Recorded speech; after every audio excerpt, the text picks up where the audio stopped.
Ohio Governor John Gilligan says that on Monday night, when he and his wife were driving near Ann Arbor, Michigan, they saw what might have been an unidentified flying object. Gilligan described it as vertical-shaped and amber-colored. For weeks now, there have been reports of UFO sightings in many parts of the country, but especially the Gulf Coast. Jed Duval reports. Those people all seem responsible, and they all say they were sober at the times of the various sightings. They all know that they saw something and cannot explain it. There's something else that they have in common. There's no self-consciousness. There's no fear of ridicule among them. And along the coast, most people seem to accept the reports as sincere. Jed Duval, CBS News, on the Gulf Coast.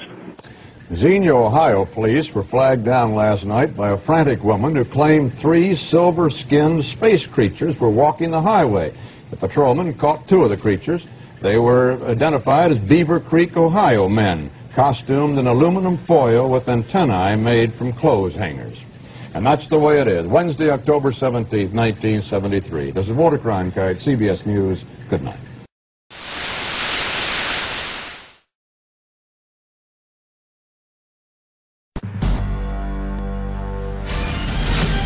Welcome to the Petroglyphs in the Sky, the ultimate UFO show, with your host, Jeff Woolwine.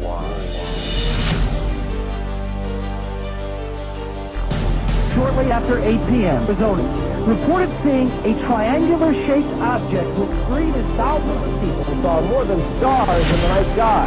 Mystery remains unsolved and controversial. Messengers of blackness and green amber. On March the 13th, 1997, compelling accounts of various flights faced the light zone. These flights are now referred to as the Phoenix flights, were actually witnessed and evidenced by others. What were these flights? What is an alien contact? Tonight, we explore the Phoenix flights in the sky with Jeff Woolwine from Petroglyphsinthesky.com.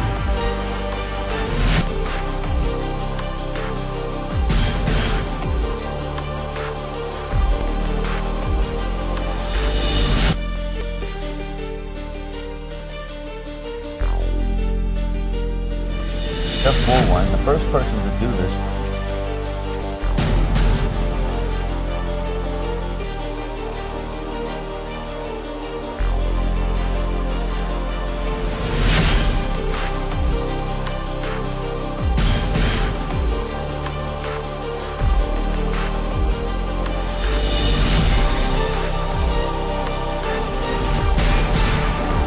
What you choose to believe about Jeff Woolwine and his petroglyph theories is entirely up to you.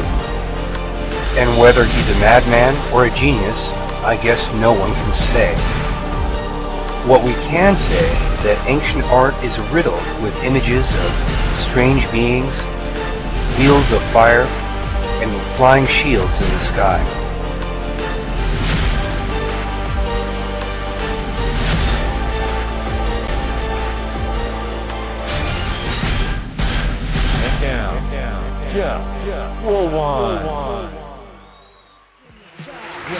Welcome, Skywatchers, to another episode of Petroglyphs in the Sky, Ultimate UFO Show. I'm your host, Jeff Woolwine.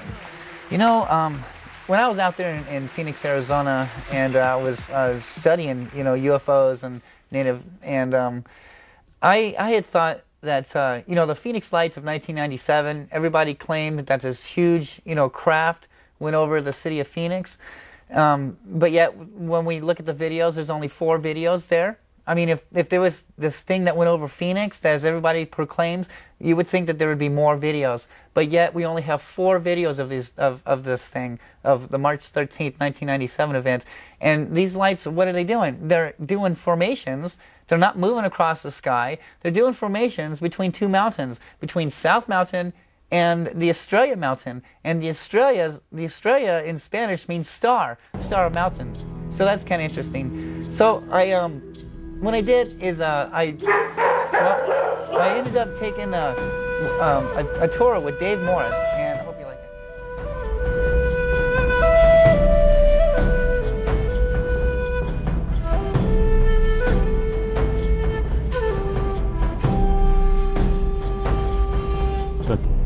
my friend Bill here. Okay, all right.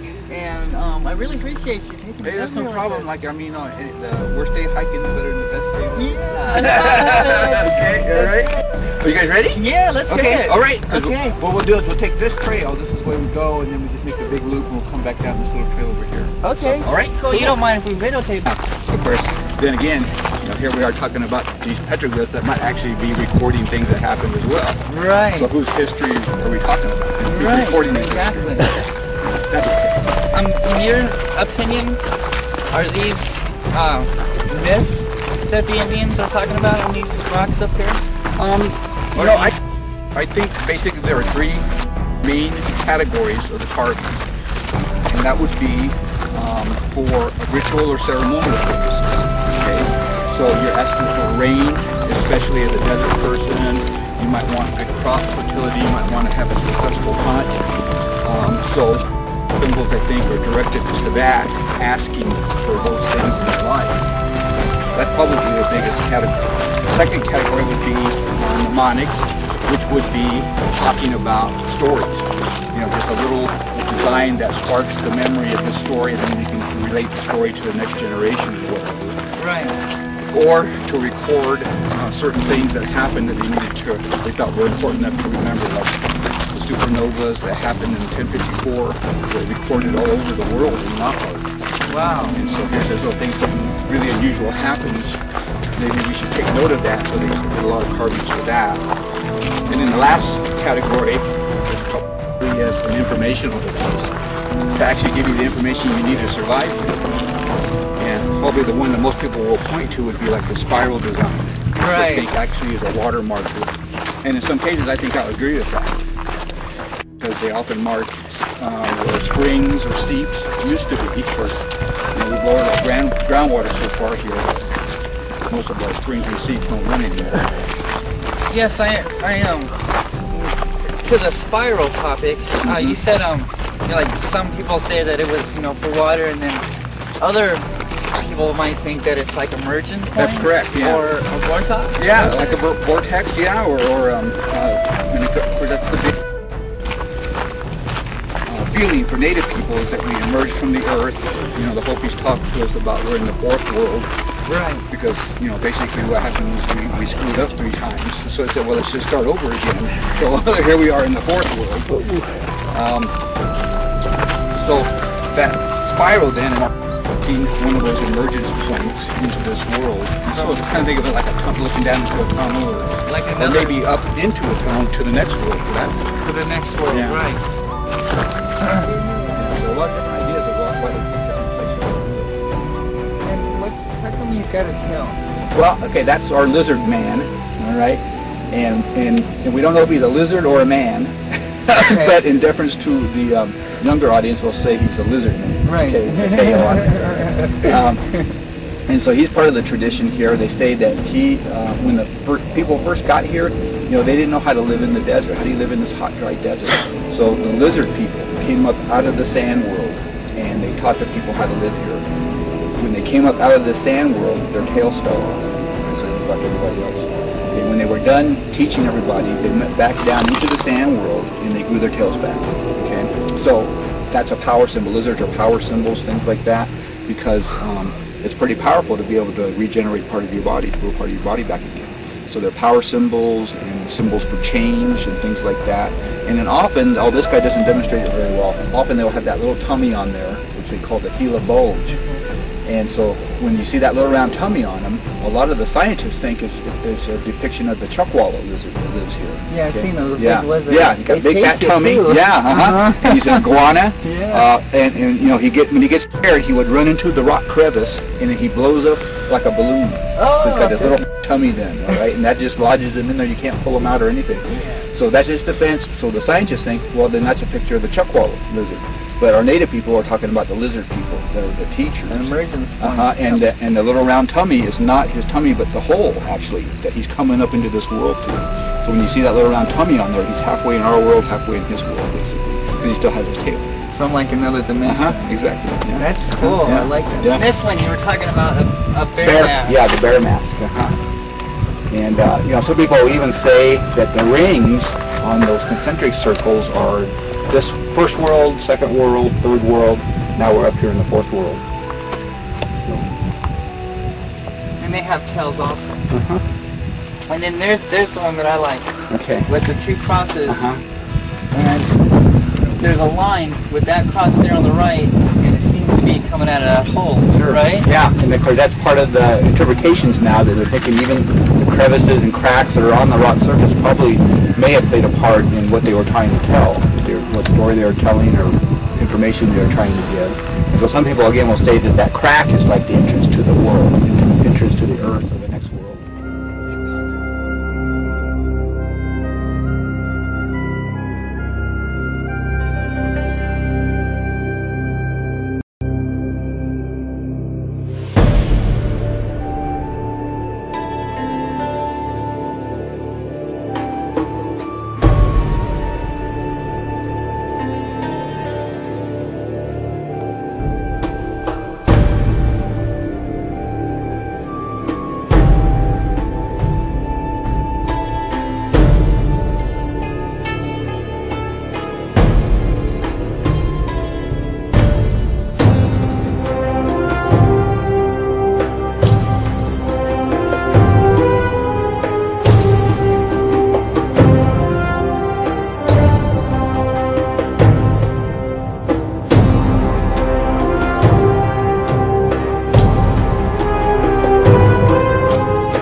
Ultimate UFO Show with your host, Jeff Woolwine. UFO sightings that match Native American rock art from long ago. Only on the Petroglyphs in the Sky Ultimate UFO Show. Tell your friends.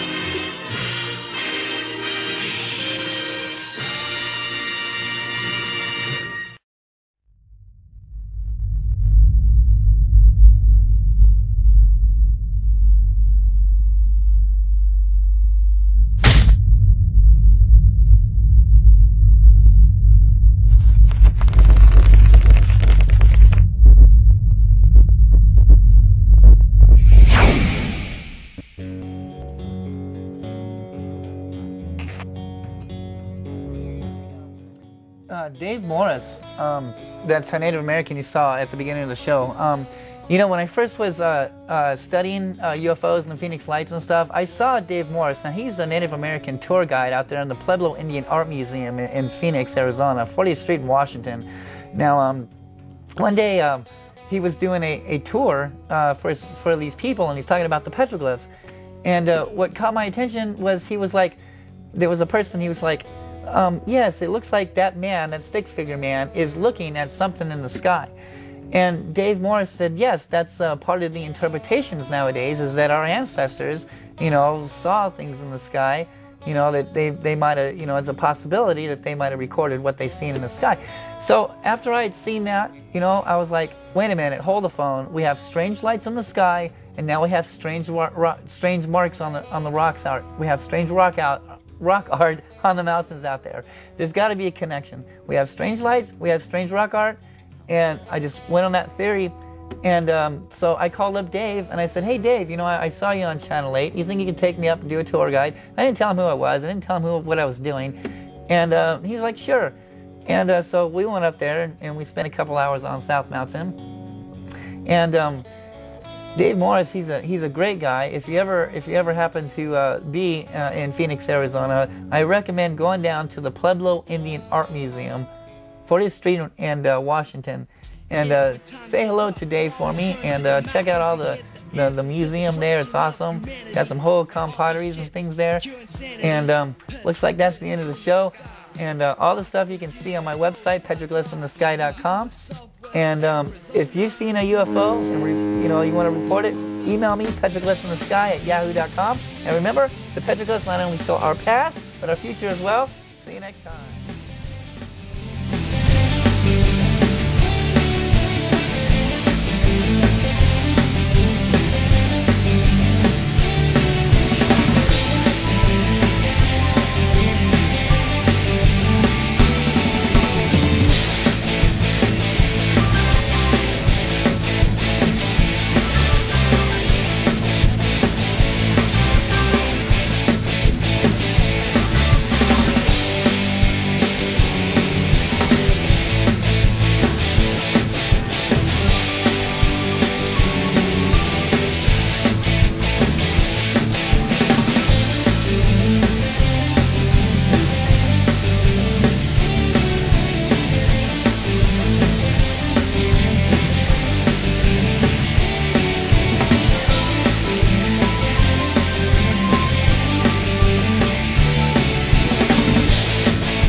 Petroglyphs in the Sky, which is a bank. Tom Moreno, Captain Star Eagle from Cosmic Chronicles. Jim Rogers from The Cutting Edge Show. TheKevinSmithShow.com. Access Tucson. And viewers like you, thank you. Until the next exciting episode, keep your eyes in the skies. You never know what you might see.